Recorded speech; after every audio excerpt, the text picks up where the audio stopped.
Welcome to Man Does Tech, where I solve the problems you didn't even know you had.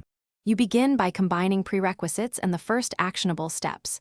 Create a project folder and initialize Git right away so versioning is tracked. Once done, set up a Python 3.10 virtual environment and install core libraries specified in requirements. TXT.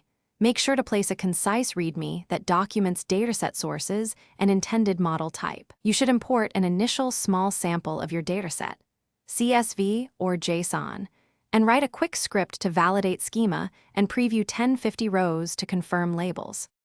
Now continue with the complex middle steps. Preprocess and validate your data pipelines. You should normalize numeric features, encode categorical labels, and implement augmentation for images if needed.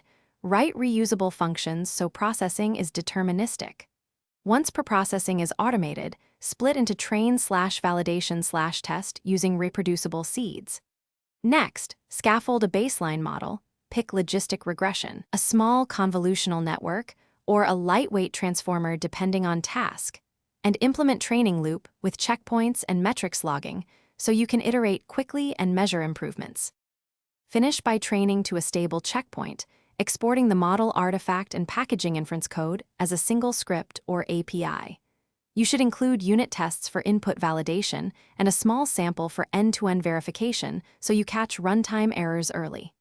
Once validated, containerize with Docker or use a simple cloud function to deploy. Add monitoring for latency and accuracy drift.